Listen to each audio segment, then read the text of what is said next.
Northville. Here we go. The final push. The Benson Road crossing at Woods Lake would be a great choice for beginning or ending a section on this trail, since the parking is made for the NPT, and it's right there.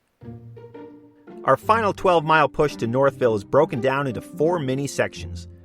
3.8 miles to the West Stony Creek River crossing, 1.4 miles to a footbridge, then 3.5 miles to leave the woods. And then, of course, the 3.5-mile road walk as we make our way to Waterfront Park in Northville. But again, in my brain, that section doesn't count. So in my head, I was telling myself, we only have 3 sections. Once crossing Benson Road, the NPT leaves the Silver Lake Wilderness and now enters the Shaker Mountain Wild Forest.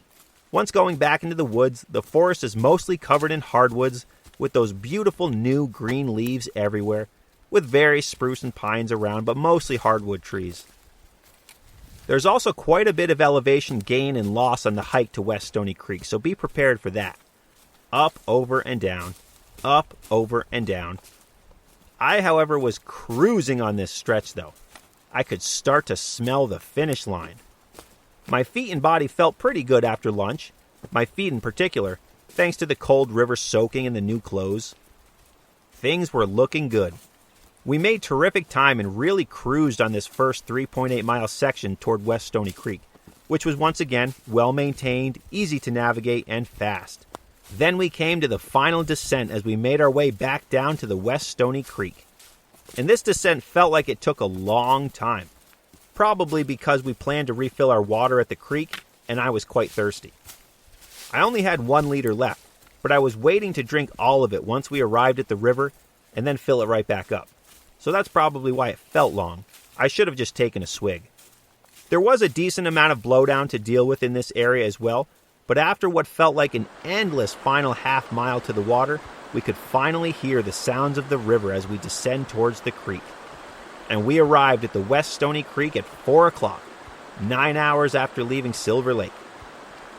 This 3.8-mile final section 1 of 3 was complete. As we got to the river, I told Sarah to look for the bridge. To look for the bridge. To which Sarah replied, I definitely don't see a bridge. Well, unbeknownst to me, there is no bridge at the West Stony Creek. I had no clue. And it's a big river, too. It's a good 60 yards across. And then Sarah was able to spot with her eagle eyes a trail sign across the river and down a little ways where the trail comes out on the other side. Well, that settles it. Time to take off the boots. Looks like we're going back in the water. Now, I will say, though, despite knowing this would slow us down a bit and would have the obvious challenges that crossing a big river has, slipping, falling in, getting wet, getting swept down the river, never to be seen again, the usual river stuff, I was actually super stoked about it because I wanted to feel that cold river water on my feet again for a few minutes. And since the temperatures were in the low 80s that day, it was welcome. Sarah and James went barefoot, and I fortunately had my Crocs, which made a world of difference on this crossing. There wasn't any foot pain walking in the Crocs, and I was able to step more confidently and grip the rocks much better than if I was barefoot. Sarah had a slight slip towards the beginning, but nothing major, and before we knew it, she was already halfway across the river as James and I were still taking off our shoes. All right. Time to cross the river. So we're here at the West Stony River crossing. No bridge. It's probably 50 yards across. Yeah, this is a take your boots off, take your shoes off, cross the river sort of scenario. So hopefully none of us fall in. I put my Crocs on. I'm hearing the rocks are slippery by Sarah, who's already started. But here we go, going across the river.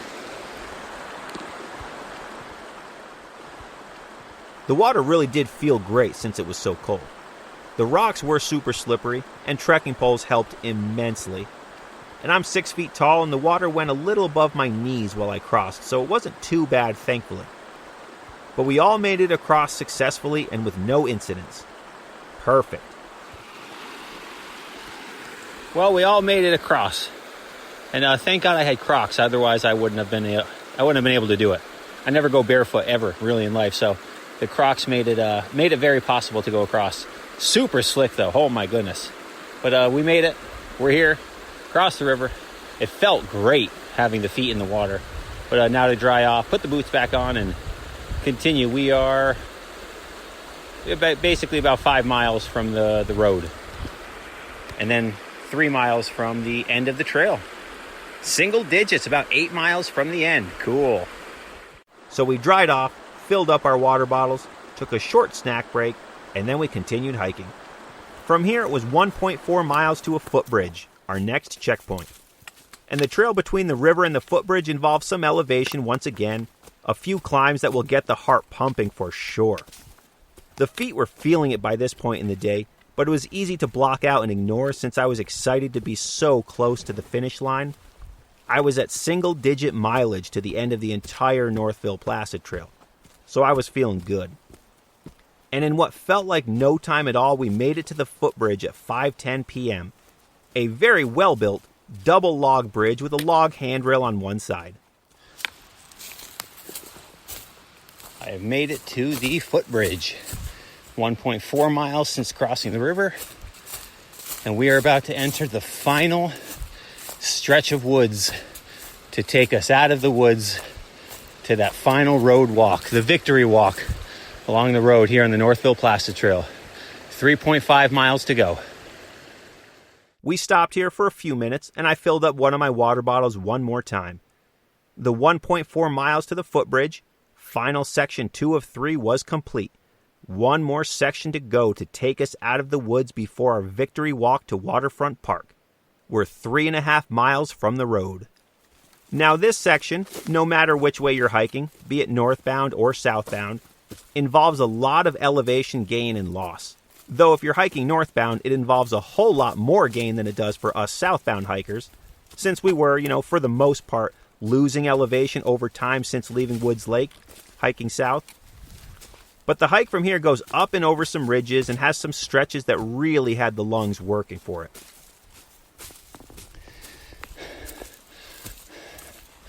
Well, I'll tell you, the climb right after the footbridge is definitely no joke.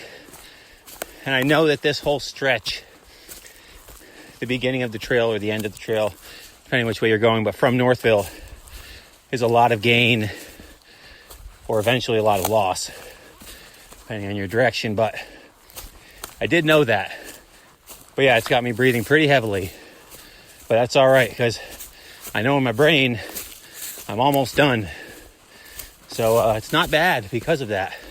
But I definitely could imagine if you come from Northville, that initial climb right at the beginning of your through hike could be devastating, especially with your full packs. But onward, south to Northville.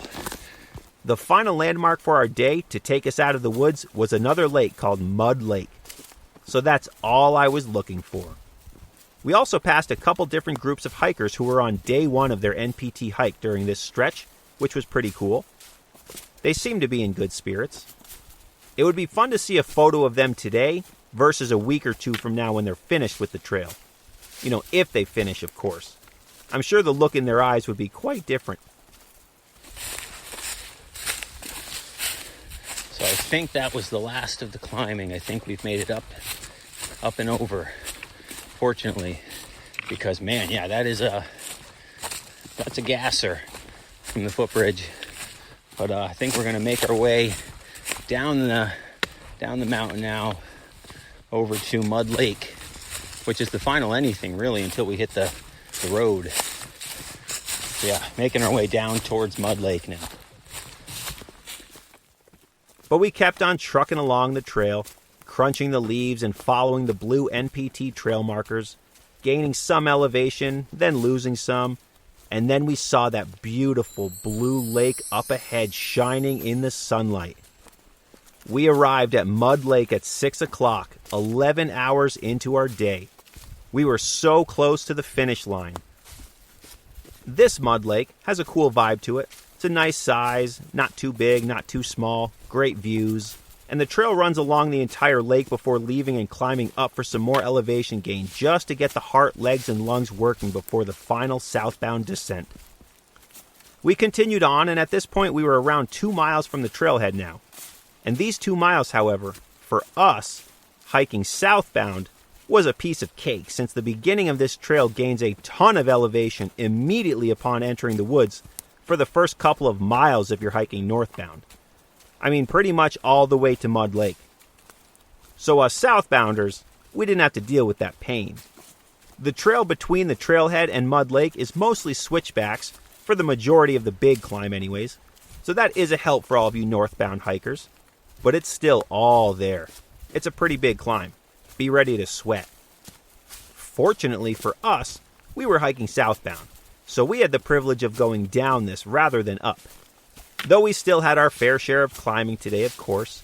But if you do hike the NPT northbound from Northville, seriously, get ready to carry that heavy, fully loaded backpack for the first few miles up the mountain. I would be very interested to hear if there is a statistic of people bailing out on this trail on day one, once they get to Benson Road at Woods Lake, due to carrying their heavy packs, their first day, before your body is used to the heavier weight, and with those steep first few miles of climbing making a person totally regret their decision. I feel like it could probably weed out a lot of people. But knowing the first few miles to Mud Lake will be a bear, it will make it easier on you, that's for sure. And while there is still climbing after Mud Lake, the majority of the initial big climb is over once you reach Mud Lake. So go into it knowing that if you're hiking northbound. But again, we were going southbound. So we cruised on down the very well-maintained switchbacks here in the beautiful open forest of Fulton County. Turn left, turn right, turn left, turn right. And then 3.5 miles after leaving the final footbridge on the map and climbing down the mountain, we could see cars through the trees and we had arrived. I walked over the small brown wooden bridge to the very first NPT trailhead register in the woods just before 7 p.m., 12 hours after leaving Silver Lake. We are a few minutes before 7 o'clock, making it basically 12 hours for the day. I am walking over the wooden bridge to the very first trail register here in the Northville Placid Trail. The village of Northville is 3.5 miles away. Mud Lake, 1.8. Here is the register. We made it. I have completed all of the woods section of the Northville Placid Trail. Wow. 135 miles done. Now the final 3 miles to get to the park and to get to a milkshake at Stewart's, more importantly. We were officially out of the woods. 135 miles through the Adirondack backwoods here on the Northville Placid Trail was complete. And what an amazing feeling it was. We took some pictures and had a small celebration here as we left the woods, and then I immediately kicked off my boots and put on my Crocs. I was walking this final portion in comfort and style. Just kidding. Even I know Crocs are not stylish, though damn are they comfortable. So I clipped my big boots to the carabiners that my Crocs were hanging on the back of my pack, and we started our 3.5 mile road walk to the town of Northville. Let the victory walk begin. And in typical Northville Placid Trail style, the victory road walk, of course, began with climbing a large dirt hill. Classic. So it's kind of funny, as soon as you get out of the woods, start walking down the road, the 3.5 miles to Northville to the true end, you climb a giant hill here on this dirt road. So I'm huffing and puffing. I did, however, put my Crocs on once I got out of the woods, so I feel amazing at my feet. Really, really happy with the Crocs right now. But once we made it to the top of this hill, we could see the great Sacandaga Lake way in the distance below. And knowing we were walking to that lake was bittersweet. Sweet in the sense of, yes, I can see the end. Bitter in the sense of, man, it's still so far away. But what can you do? I've come this far. Too late to turn around now. Though I suppose if I wanted to, I could turn around and walk back home to Lake Placid right now. I mean, I do know the way. But we continued walking on the dirt road, and soon we came to that smooth, flat